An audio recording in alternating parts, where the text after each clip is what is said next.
তো চারিদিক থেকে শুধু সমস্যার একটা কথা আছে যে মাজরা পোকা এবং মাজরা পোকা, তার সাথে মাজরা সৃষ্টিকারী যে মথগুলো। তো অনেকে মাজরা সৃষ্টি করে মথগুলোকে কোনোভাবে মেরে ফেলতে পারছেন না, বা অনেকে মাজরা পোকাকে একেবারে দমন করতে পারছেন না।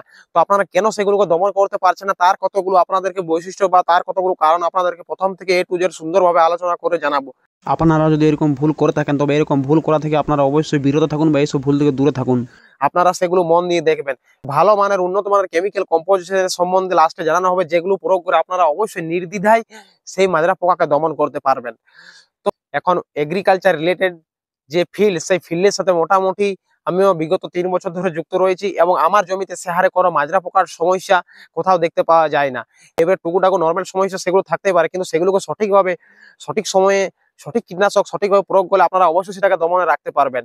তো কেন মাজরা পোকা দমন বর্তমানে হচ্ছে না, তার কতগুলো কারণ চলুন আমরা জেনে নিই। প্রথমত বলি, আপনারা যে কীটনাশকগুলো বেছে নিয়েছেন বা যে ওষুধগুলো বেছে নিয়েছেন মাজরা পোকা দমনের জন্য, সেগুলো আদৌ মাজরা পোকাকে ভালোভাবে ধ্বংস করার জন্য বা মাজরা পোকার বংশ বিস্তারকে দমন করার জন্য কার্যকরী ওষুধ বটে কিনা, সেটা আপনাদের আগে যাচাই করে দেখে নিতে হবে। যদি সেটি মাজরা পোকাকে ধ্বংসের জন্য, মাজরা পোকার বংশকে ধ্বংস করার জন্য ওষুধ নয়, তবে সেক্ষেত্রে সেটি আপনারা ভালো রেজাল্ট দেখতে পাবেন না। কারণ বাজারের মধ্যে নামি দামি বিভিন্ন ভ্যারাইটির ইনসেক্টিসাইড বা কীটনাশক পাওয়া যায়। যে কোনো কীটনাশক এনে স্প্রে করে দিলাম, আর আপনি সেক্ষেত্রে বেটার রেজাল্ট চাইছেন, সেক্ষেত্রে কিন্তু রেজাল্ট পাবেন না। 2 নম্বর বলি, ওষুধগুলো যে স্প্রে করছেন সেগুলো সঠিক ডোজ এবং সঠিক সময়ে মেনটেন করে স্প্রে করতে হবে। যে কোনো সময় স্প্রে করে দিলাম, যে কোনো ডোজ নিয়ে স্প্রে করে দিলাম, নিজের মন মতো নিজের ইচ্ছা মতো ভালো রেজাল্ট কিন্তু কখনোই আসবে না। সেদিকে লক্ষ্য রাখতে হবে। এবং স্প্রে করার 1-2 ঘন্টার মধ্যে যদি বৃষ্টি চলে আসে, তবে সেক্ষেত্রে আপনারা ওষুধের কার্যকারিতা ভালো একেবারেই দেখতে পাবেন না। মোটামুটি ওষুধ স্প্রে করার 1-2 ঘন্টা যেমন বৃষ্টি না আসে সেদিকে লক্ষ্য রাখতে হবে। 3 নম্বর, আপনি যখন জমিতে স্প্রে দিচ্ছেন তার সাথে একটি গুরুত্বপূর্ণ বিষয়, যেটা অনেক চাষিরা এটা গুরুত্ব দেয় না, যে আপনার পাশাপাশি যাদের জমি রয়েছে তাদেরকেও সেই ক্ষেত্রে কীটনাশক বা ইনসেক্টিসাইড স্প্রে অবশ্যই করতে হবে। নইলে কি হবে, আপনি যখন গাছের মধ্যে স্প্রে করছেন, আপনার জমি থেকে সমস্ত মাজরা সৃষ্টিকারী মথগুলো, যেগুলো মাজরা পোকা সৃষ্টি করে, সেই মথগুলো উড়ে অন্যান্য জমিতে চলে গেল, দিয়ে আপনার জমিতে যে 7 দিন 8 দিন 10 দিন পেরিয়ে গেল, ওষুধের কার্যকারিতা নষ্ট হয়ে গেল, আবার সেই পতঙ্গগুলো আবার আপনার জমিতে ফিরে এলো। তাহলে আপনি যখন স্প্রে করছেন, চেষ্টা করবেন আপনার পাশাপাশি জমি চাষিদেরকেও কিছুটা রিকোয়েস্ট করা, যে চলুন আমরা একসাথে, আপনিও আপনার জমিতে স্প্রে করবেন, আমিও আমার জমিতে স্প্রে করবো। তবে সেক্ষেত্রে মাজরা পোকা সৃষ্টিকারী যে ওষুধগুলো ব্যবহার করছেন সেগুলো রেজাল্ট ঠিকঠাক দেখতে পাবেন। কেন দেখতে পাবেন, আপনিও স্প্রে করছেন, যতগুলো কীট পতঙ্গ বা যতগুলো মথ মারার সেগুলো মারা পড়ে যাবে, এবং যেগুলো উড়ে পাশের জমিতে বসবে, সেক্ষেত্রে উনিও যদি স্প্রে করেন তবুও সেক্ষেত্রে সেগুলো মারা যাবে। এই জমি থেকে ওই জমিতে যে সার্ভাইভ করার ক্ষমতা, বেঁচে থাকার ক্ষমতা, সেটা নষ্ট হয়ে যাবে। তারপর যে বলি, যেটি অনেক চাষি ভাইরা গুরুত্ব দেন না, আপনারা প্রতি বছর একই গ্রুপের কীটনাশক বারবার স্প্রে করবেন। মাজরা পোকাকে সম্পূর্ণভাবে দমন রাখতে গেলে প্রতি বছর একই ধরনের কীটনাশক কোনোভাবেই ব্যবহার করা যাবে না। এটা চাষি ভাই প্রত্যেককেই খেয়াল রাখবেন। মানে ওষুধের যে কেমিক্যাল কম্পোজিশন, অর্থাৎ ধরুন এই বছর আপনারা ক্লোরোপাইরিফস গ্রুপের ওষুধ স্প্রে করলেন, সাইপারমেথ্রিন গ্রুপের স্প্রে করলেন, পরবর্তী বছর আপনারা স্প্রে করার চেষ্টা করবেন কাটা হাইড্রোক্লোরাইড গ্রুপের ওষুধ, বা ফিপ্রোনিল গ্রুপের ওষুধ, বা ইমামেকটিন বেনজয়েড গ্রুপের ওষুধ, বা আইসোসাইক্লোসিরাম গ্রুপের ওষুধ, বা টেট্রানিলপ্রোল গোত্রের ওষুধ। এরকম ভাবে ওষুধের কম্পোজিশন চেঞ্জ করে আপনাদেরকে মাজরা পোকাকে দমন করার জন্য ওষুধকে বারবার প্রত্যেক বছর চেঞ্জ করে করে যেতে হবে। তাছাড়া কি হয়, কীট পতঙ্গের মধ্যে যে হারে পাওয়ার বা শক্তিশালী বেড়ে গেছে, তার মধ্যে একটা রেজিস্ট্যান্ট পাওয়ার তৈরি হয়ে গেছে। সেই রেজিস্ট্যান্ট পাওয়ার তৈরি হওয়ার ফলেও অনেক সময় ওষুধের কার্যকারিতা ঠিকঠাক চাষি ভাইরা পাচ্ছেন না। মানে ওষুধ হয়তো ঠিকই ব্যবহার করছেন, সঠিক নিয়মে ব্যবহার করছেন, সঠিক ডোজে ব্যবহার করেছেন, তাও কিন্তু আর ওষুধের সঠিক কাজ পাওয়া যাচ্ছে না। তারপর বলে রাখি আরেকটা অত্যন্ত গুরুত্বপূর্ণ বিষয়, বর্তমান দিনে পরবর্তীকালে মাজরাকে দমন করার জন্য প্রাথমিক পর্যায়ে আপনাকে অবশ্যই দানাদার কীটনাশক ব্যবহার করে রাখতে হবে। আপনি যদি দানাদার কীটনাশক প্রাথমিক পর্যায়ে না দিয়ে থাকেন, তবে সেক্ষেত্রে মাজরাকে দমন করা একটু অসুবিধা হয়ে পড়ে।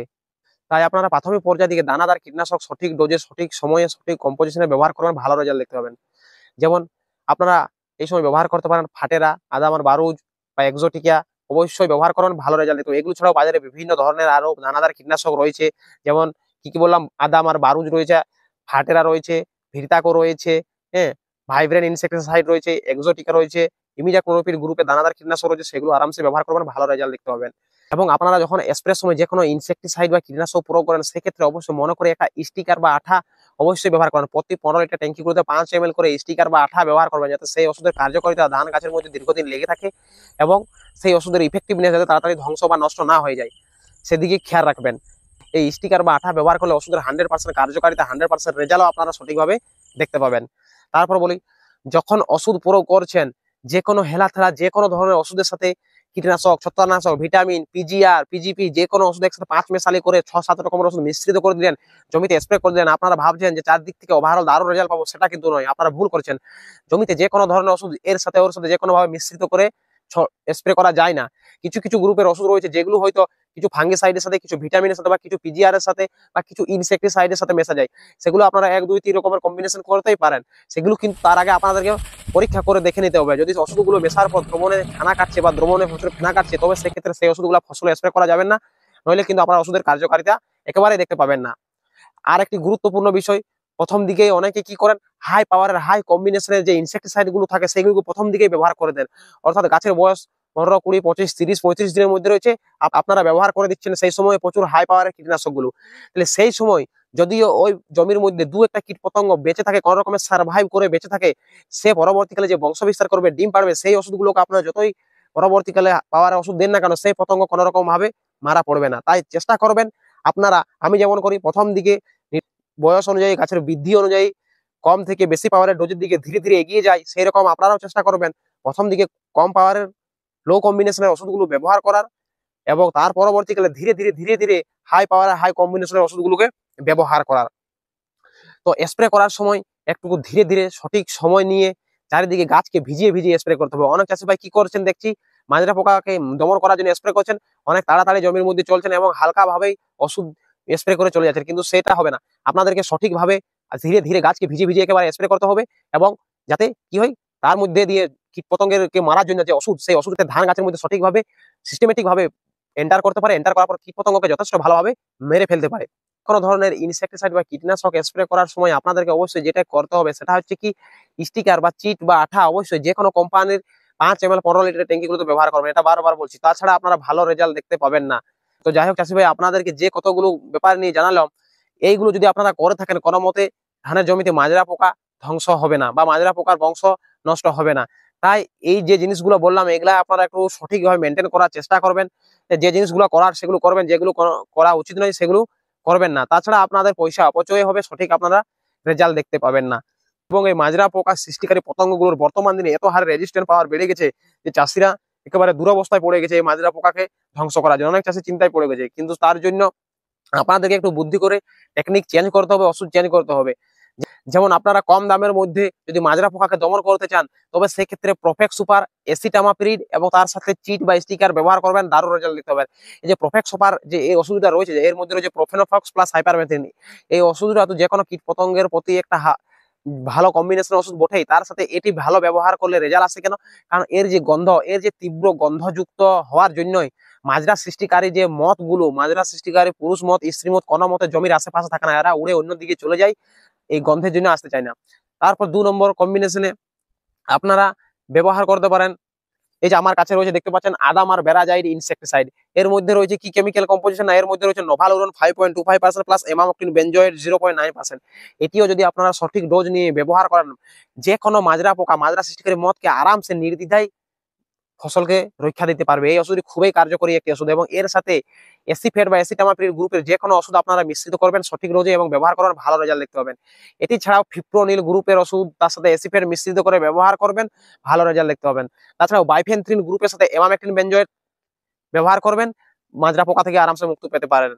এর সাথেও এগুলো ছাড়াও আপনারা কাটাপ হাইড্রোক্লোরাইড, তার সাথে ফিপ্রোনিল, এইরকম গ্রুপের ওষুধ চেঞ্জ করে আপনারা ব্যবহার করার চেষ্টা করবেন। এই কম্পোজিশন গুলোর কথা বলা হলো আলাদা আলাদা, এগুলো চেঞ্জ করে প্রত্যেক বছর ব্যবহার করার চেষ্টা করবেন, ভালো রেজাল্ট দেখতে পাবেন। এগুলো হচ্ছে কম দাম বা মিডিয়াম দামের মধ্যে মাজরা পোকাকে ধ্বংস করার জন্য দারুণ কয়েকটি কার্যকরী ওষুধ। এবং এগুলো ছাড়া যদি আপনারা অতিরিক্ত হাই পাওয়ারের হাই কম্বিনেশনের ওষুধগুলো ব্যবহার করতে চান, তবে সেক্ষেত্রে আপনারা সোজাসুজি চলে যাবেন ভায়ার কোম্পানির ভায়াগোর দিকে, সেটি আপনারা ব্যবহার করবেন। তার সাথে যদি শুধু অনেকের ক্ষেত্রে দেখুন ভায়াগো ব্যবহার করেও বর্তমান দিনে মাজরা পোকার রেজিস্ট্যান্ট হয়ে গেছে, ঠিকঠাক রেজাল্ট আসছে না, তবে সেক্ষেত্রে তার সাথে আপনারা স্টিকার বা চিট নেবেন এবং সাথে কিছু পরিমাণে এসিফেট নিয়ে ব্যবহার করবেন, ভালো রেজাল্ট দেখতে পাবেন। এবং এটিও যদি আপনারা ব্যবহার করে সঠিক রেজাল্ট না আসে, কারো জমিতে অন্যান্য বছর ব্যবহার করছেন ঠিক একটা রেজাল্ট পান না, তবে সেক্ষেত্রে আপনারা সিজেন্টা কোম্পানির ইনসিপিও ইনসেক্টিসাইড ব্যবহার করবেন এবং তার সাথে এসিফেট অবশ্যই মিশ্রিত করবেন। আশা করি মাজরা পোকা থেকে আরামসে মুক্তি পাবেন। তো এই যে বায়ার, ভায়াগো এবং ইনসিপিও, এগুলো হচ্ছে খুব দামি কার্যকরী ওষুধ, এগুলো সঠিকভাবে ব্যবহার করলে আরামসে মাজরা পোকা থেকে মুক্তি পাওয়া যায়, সে বিষয়ে কোনো সন্দেহ নেই। তো যাই হোক চাষি ভাই, আপনারা আপনাদের প্রয়োজন বুঝে সঠিক বুদ্ধিভাবে বিজ্ঞান ভিত্তিক ভাবে আপনারা মাজরা পোকাকে ধ্বংস করার চেষ্টা করবেন। আপনারা আশা করি রেজাল্ট ভালো পাবেন। তো আমি এর আগের একটি পূর্ববর্তী ভিডিওতে A to Z details Bayer কোম্পানির ভায়াগো এবং ইনসিপিও সম্বন্ধে ডিটেলস জানিয়েছি। আপনারা সেই ক্ষেত্রে পুরোনো ভিডিও দেখে আসবেন। আপনারা A to Z ওখানে বিস্তারিত আলোচনা করা হয়েছে যে এই ওষুধের কতটা কার্যকারিতা রয়েছে, এই ওষুধগুলো কত হারে ব্যবহার করে চাষিরা উপকৃত হচ্ছে। কিন্তু যাই হোক, সকলে ভালো থাকুন, সুস্থ থাকুন। এরপর আপনাদের সাথে দেখা হচ্ছে পরবর্তী কোনো একটা ভিডিওতে নিয়ে। নমস্কার।